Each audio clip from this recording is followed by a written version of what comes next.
sidee waxu dhaceen Sayid Cabdiwahaab ee gabadhaadii baa la sheegay in la gowracay ama madaxa wax looga dhuftay oo gurigaaga hortiisa la soo dhigay marka sidee waxu dhaceen waxay u dhaceen gabadhan markay dhiig isadu ka baxday waxay aaday hilib baan u dirsaday hilibkii markay ii keentay baan gabadh kale waxay tiri hilib meeshii ma yaali haabay tiri waxaana hooyo usoo qaad markay usoo qaaday goorma markaasi ya waa adigu 2 saac bay adigu ku dhadhowdahay mana gaadhin xalay miya maya waxa weeye shalay haye shalay subaxii weeye dhiigisada waa ka subaxa ah haye gabadhii baan ugu diray waxay tiri gabadhii lacag ma ay qaadin markaad ninka u tagtay soo waco lacagta markaasaan u shubaya haye gabadhii baa soo wacday gabadhii waxay tiri gabadhii ma haye gabadhii miyaada hilibkii igu diray haye waxaan idhi waan kuugu diray gabadhii hilibkii miyaada gabadhii arag aniguna waxaan isleeyahay gabadhii bay u tagtayba haye gabadhii mar kale ay soo wacday waxaan idhi ma haysid miya ma hayay tiri mar saddexaadkii markay saa ay la soo hadashay oo adigu 2 saac ayaan isleeyahay wax yar baa dheer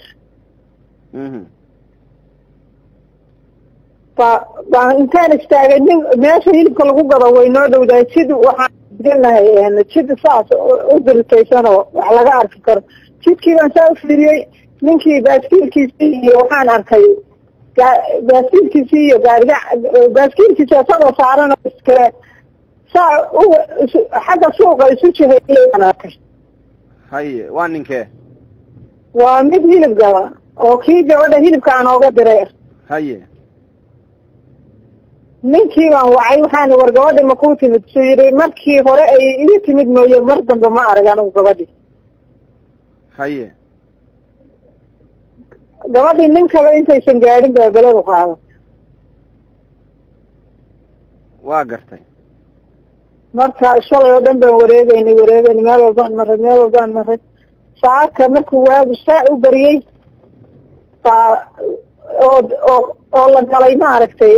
salaadii oo laga soo baxay baa dadkii u horeeyey xagga xaafadda usoo socdaa waxay dhaheen gabadhii caashaahi maydkeeda halkan u yeelaaye oo iyo halkeen haye marka saasay arrinta ku dhacday meel aniga adinka dhexe maaragtay mar ay tahay adinka u dambeeyey mar ay tahay xaafadan anagu aan deganahay gurigaa saa loo ballaqay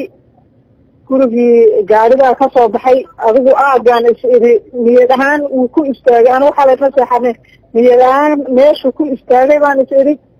haddana xus buu yidhi aniga niyadayda mana seexane waxaan is idhi gurigan gaariga xilligaa ka soo baxay salaad lama geline maxay tahay haye intaasna way jirtaa oo anigu tuhunkaasna waan gabadhaadi intee sano jir ahayd hooyo gabadhay 13 jir aan weliba u dhamaanay bilo oga dhaman yihiin baa meesha iyo xaafadda ay wax ka dhaceenna waa halkee gaalkacyo ka xagee weeye gaalkacyo waxa weeye xerasiinay ahee la burburiyey baan xagga bariga ka nahay oo xagga jidka aeroboortka ka saaran oo xagga bariga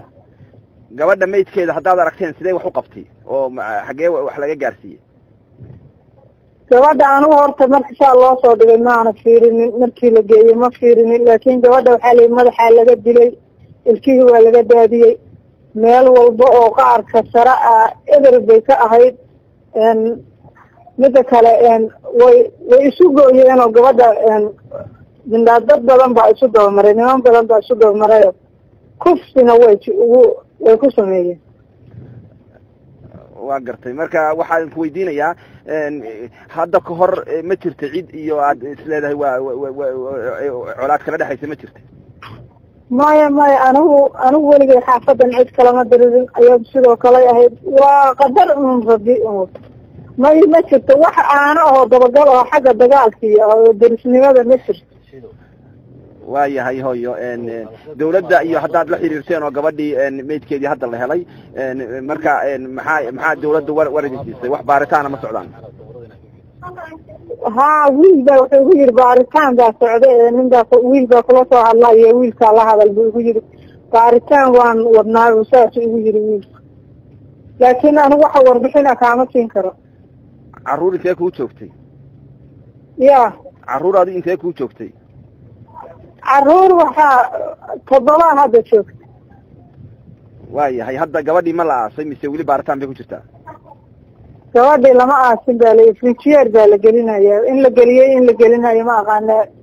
frinjiyeer baa la gelinayaa baa layidhi. meesha subaxdii laga helay ma gurigaaga hortiisa mise waa xaafad kale? may waa guriga waxaa weeye jid baana dhex mara annagii xaafad kale, guriga nagu soo jeedo oon waxba noo jirin, guriga labaad ee ku dhegan iyo gurigaasna saa noogu soo jeeda dhexdooda oo kan kale xaggiisa xigaa laga helay oo saa loo soo dhigay. isagoo waxaa la yidhi bacbaa xataa ku jirta, anigu marnaba ma fiirininoo bacbaa hoosta kaga jirtay. hadda intay fuurtay oo meel walba laga dilay baa ma fiirin anigu, laakiin halkaasaa laga helay. xaafadana saa dadkii ka yimid dugsiga iyo salaadaba iyo ciyaalkii dugsiga u socday baa caashaa maydaha taalla saadaan oogu dirnay. de dadkii waa la qaaday, ma fiirin anigu. laakiin waxbarashada heerkee ka gaartay? waxbarashada galaaska waxay maraysay 6 bay ahayd iskoolka, qur-aankana adigu 18 juz meelaha 19 bay ya huud bay maraysay huud. waayahay hooyo oo allah samir iyo iimaanha kaa siiyo gabadha. amiin.